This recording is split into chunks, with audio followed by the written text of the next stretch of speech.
Option selling में सबसे ज़्यादा डर अगर किसी चीज़ का लगता है तो वो है अनडिफाइंड अनलिमिटेड लॉस का।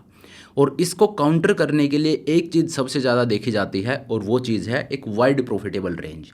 अगर आपको एक वाइड प्रॉफिटेबल रेंज मिलती है तो आप कंफर्टेबली ऑप्शन सेल कर सकते हो, लेकिन एक नैरो रेंज में अगर आप ऑप्शन को सेल करते हो तो फिर आपके लॉस होने के चांसेस है वो बहुत ज़्यादा बढ़ जाते हैं। लेकिन वाइड प्रॉफिटेबल रेंज अचीव किस तरह से की जाए, क्या एक प्रोफेशनल सेटअप हो जिसमें मुझे एक वाइड प्रॉफिटेबल रेंज में मिले और मैं एक डिसेंट क्रेडिट एक डिसेंट प्रीमियम भी रिसीव करूं। तो आज का ये वीडियो है, इसमें मैं आपको ऐसा ही एक सेटअप बताने वाला हूं जिसमें आपको एक वाइड प्रॉफिटेबल रेंज मिलेगी। और इस वाइड प्रॉफिटेबल रेंज के लिए स्ट्राइक सिलेक्शन आप किस तरह से करोगे, क्या उसका मैकेनिज्म होने वाला है, क्या इसका कंप्लीट सेटअप है, ये सब कुछ आज के इस वीडियो में मैं आपको बताऊंगा। So hello everyone, this is Satpal and you are watching option seller. और आज का वीडियो है, इसमें आप मेरे साथ बने रहिए, बहुत काम की चीज़ मैं आपको बताऊंगा। आज बेसिकली मैं आपको ये बताऊंगा, दो चीज़ें आज होने वाली हैं। एक तो ये मैं आपको बताऊंगा कि ऑप्शन सेल करने के लिए स्ट्राइक सिलेक्शन है वो किस तरह से किया जाता है, दो मेथड मैं आपको बताऊंगा। और दूसरा, इसको जब आप करते हो तो जो सेटअप आपका निकल के आता है वो उस सेटअप में एक वाइड प्रॉफिटेबल रेंज आपके निकल के आती है जो आपकी प्रॉफिटेबिलिटी को काफ़ी ऊपर लेके जाती है। एक हाई प्रॉफिटेबल सेटअप है, एक हाई प्रॉफिटेबिलिटी वाला सेटअप है, पीओपी आपकी बहुत ज़्यादा रहने वाली है। तो ये सेटअप क्या है, कैसे आपको इसको ट्रेड करना है, सब कुछ मैं आपको बताता हूँ। अब मैं आपको स्क्रीन के ऊपर लेकर चलता हूँ। तो देखिए, ये मैं आपको स्क्रीन पे ले आया हूँ और अभी ये जो मंथ है ये जनवरी का मंथ मैं यहाँ पे लगा रहा हूँ। और उसका रीज़न ये है कि अभी सेबी के कुछ नए रूल्स आए हैं जिसकी वजह से मैं आपको लास्ट के जो 3 मंथ है, करंट मंथ और लास्ट के जो 2-3 मंथ होते हैं, उसमें हम लोग बैक टेस्टिंग अब नहीं दिखा सकते। एज ए ट्यूटर या एजुकेटर मैं आपको अभी करंट का वो नहीं दिखा सकता, क्योंकि फिर उसमें क्या होता है, लोग जो होते हैं वो उसको एज ए ट्रेड एडवाइस या ट्रेड रिकमेंडेशन ले लेते हैं। तो मैं यहाँ पे कोई रेकमेंड नहीं कर रहा हूँ ट्रेड, ना मैं सेबी रजिस्टर्ड हूँ, ना मैं वो चीज़ कर सकता हूँ। तो मैं आपको एजुकेट करने के पर्पज़ से चीज़ें बताता हूँ। तो इस वजह से जनवरी मंथ है उसमें मैं आपको दिखा देता हूँ कि इसका लॉजिक क्या है। ठीक है, तो जनवरी की जो एक्सपायरी थी वो 30 तारीख को थी। अब यहाँ पे आप देखिए, बेसिकली इसमें रूल है वो क्या है, इसमें कि स्ट्राइक प्राइस सिलेक्शन है वो आपका किस तरह से। तो मैंने आपको क्या बताया, दो मेथड है।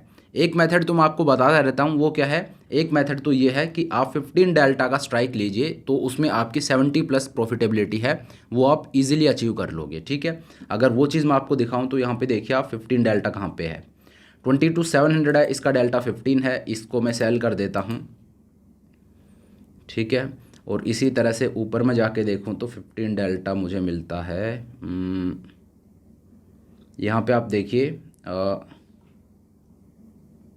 15 डेल्टा इज ट्रेडिंग एट 24,700। ठीक है, तो एक तो ये तरीका है एक हाई प्रॉफिटेबिलिटी को अचीव करने का कि इसमें आपको 70% से ऊपर ही प्रॉफिटेबिलिटी है वो देखने को मिलेगी। ठीक है, और इसमें आपकी जो प्रॉफिटेबल रेंज है वो कितने नीचे 22,500 से ऊपर 24,800 तक। ठीक है, तो 1200-1300 पॉइंट की एक वाइड प्रॉफिटेबल रेंज है वो आपको यहाँ पे मिलती है। एक तो ये तरीका हो गया, ये मैं आपको पहले भी बता चुका हूँ। ठीक है, दूसरा जो तरीका है वो क्या होना चाहिए वो अब मैं आपको बताता हूँ, इसको आप ध्यान से देखना। तो देखिए, दूसरा तरीका ये है कि मार्केट कहाँ पे ट्रेड कर रहा है, मार्केट ट्रेड कर रहा है 23,700, मतलब फ्यूचर्स है वो 23,750 पे और स्पोर्ट है वो 23,650 पे। तो अगर मैं बीच का लूँ 22,700 है वो अपना एट द मनी का लेवल है। तो आपको करना क्या है, मंथ के स्टार्टिंग में ये चीज़ आपको मंथ के स्टार्टिंग में देख लेनी है। ट्रेड आप कभी भी लो, हालांकि इस सेटअप में ट्रेड भी आपको 10 तारीख से पहले ही लेना है, 10 के बाद आप ट्रेड नहीं ले सकते। ठीक है, तो सेटअप क्या कहता है कि जिस दिन मंथ स्टार्ट होता है उसी दिन आपको स्ट्रैडल प्रीमियम देखना है। तो बेसिकली क्या होगा, 23,700 जो एट द मनी का लेवल है उसका स्ट्रैडल आप देखिए 23,700 है, ये एट द मनी है। और इस स्ट्रैडल का प्रीमियम कितना है, नीचे की तरफ अगर मैं देखूं तो 400 का प्रीमियम मुझे मिल रहा है। नीचे मीन्स मैं कॉल और पुट की मैं बात कर रहा हूं, तो कॉल का अगर मैं देखूं तो 400 का प्रीमियम मुझे मिल रहा है, पुट का अगर मैं देखूं तो 350 का प्रीमियम मुझे मिल रहा है। तो नेट कितना हो गया, नेट अगर मैं आपको बताऊं तो 750-760 के आसपास आपको प्रीमियम मिल रहा है। तो इसको राउंड फिगर करके आप 800 कर सकते हो। तो आपने 800 रुपये का यहाँ पे प्रीमियम है वो रिसीव कर लिया है।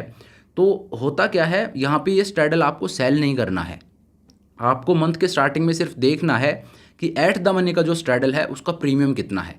एट द मनी के स्ट्रैडल का मैंने देखा कि प्रीमियम भाई 800 रुपये है, इसका मतलब क्या हो गया, इसका मतलब ये है कि मंथली जो ट्रेड है, इस मंथ का जो कॉन्ट्रैक्ट है उसके एट द मनी का जो प्रीमियम है वो 800 रुपये है। इसका मतलब है कि इस मंथ मार्केट जो वॉलेटिलिटी एक्सपेक्ट कर रहा है वो 800 पॉइंट की रेंज में करेगा, 800 पॉइंट ऊपर 800 पॉइंट नीचे। ठीक है, तो आपको सिंपली यहाँ पे क्या करना है, आप 800 पॉइंट नीचे जाके और 23,000 का एक पुट ऑप्शन है वो सेल कर सकते हो।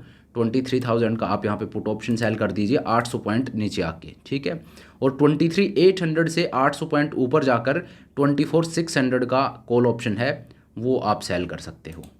तो ये फिर आप आंख बंद करके स्ट्राइक सेलेक्ट नहीं कर रहे हो, आपको मार्केट बता रहा है कि इस मंथ मैं किस रेंज में रह सकता हूँ। ठीक है, तो 800 का जब वो प्रीमियम निकल के आया तो उतना ऊपर और नीचे जाके आप ऑप्शन को अगर सेल करते हो तो ये स्ट्रैडल प्रीमियम निकल के आता है। और इसमें अब आप देखिए जो आपकी प्रॉफिटेबल रेंज है वो नीचे 22,800 मानिए और ऊपर 24,800, तो नेट आपकी जो प्रॉफिटेबल रेंज है वो ऑलमोस्ट 2,000 पॉइंट की आपको यहाँ पे मिलती है।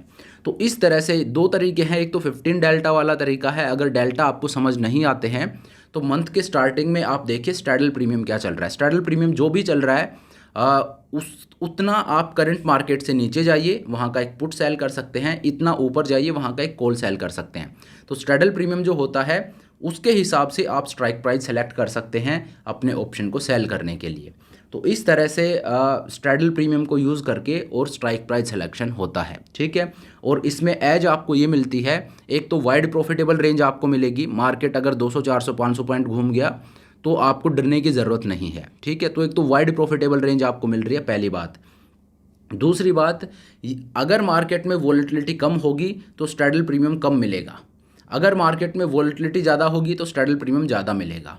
तो मार्केट में जो वॉलेटिलिटी है उसके हिसाब से आपका जो ऑप्शन है उसका स्ट्राइक दूर या पास आता रहेगा। ठीक है, अगर वॉलेटिलिटी कम रहेगी तो आपको पास का ऑप्शन आके सेल करना है, अगर वॉलेटिलिटी ज़्यादा रहेगी तो आपको दूर का ऑप्शन सेल करना है।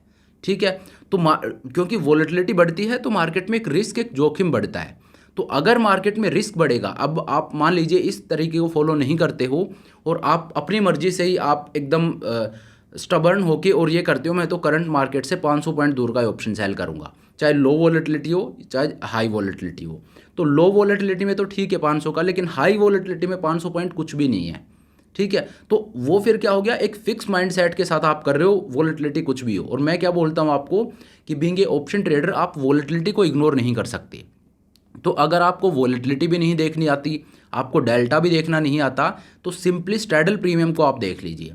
स्ट्रैडल प्रीमियम को देखोगे तो ये दोनों चीज़ आपके फैक्टर इन हो जाएंगी बेसिकली। ठीक है, वो फिर आप ये मानिए कि वॉलेटिलिटी देख के ही उसके हिसाब से आप ऑप्शन सेल कर रहे हो। तो अगर वॉलेटिलिटी ज़्यादा होगी तो ऑटोमेटिक जो स्ट्रैडल प्रीमियम है वो आपको दूर ही ले जाएगा, वहाँ का ऑप्शन सेल करवाएगा। वॉलेटिलिटी कम होगी तो वो आपको पास भी ले आएगा। तो इस वजह से हमेशा इस चीज़ को आप फॉलो कीजिए कि जैसे स्ट्रैडल प्रीमियम है, अगर और चीज़ें आपको समझ नहीं आती हैं तो इसको फॉलो करके आप स्ट्राइक प्राइस सेलेक्ट कर सकते हो। ठीक है, तो ये मैंने आपको समझाने के हिसाब से बताया, ऐसा नहीं है कि ये कोई ट्रेड रिकमेंडेशन है, ऐसा नहीं है। मैं आपको सिंपली बता रहा हूँ एक टेक्निक स्ट्राइक प्राइस सिलेक्शन की, क्योंकि आप लोग मुझसे बार बार ये सवाल पूछते हो कि स्ट्राइक प्राइस सेलेक्ट किस तरह से करें। तो ये एक टेक्निक हो जाएगी अगर आपको बहुत ज़्यादा चीज़ें नहीं आती हैं। तो ग्रीक्स की अगर आपको नॉलेज है तो बहुत अच्छी बात है, वो इवन बेटर रहता है। लेकिन अगर आपको वॉलेटिलिटी ग्रीक्स वो समझ नहीं आते हैं तो ये एक तरीका हो सकता है। तो चलिए अब आज के इस वीडियो को यहीं पे ख़त्म करते हैं। Thank you so much for watching the video. I hope ये वीडियो आपको पसंद आया होगा। अगर वीडियो अच्छा लगा तो मेक श्योर आप वीडियो को लाइक करें, चैनल को सब्सक्राइब करें। This is Satpal signing off.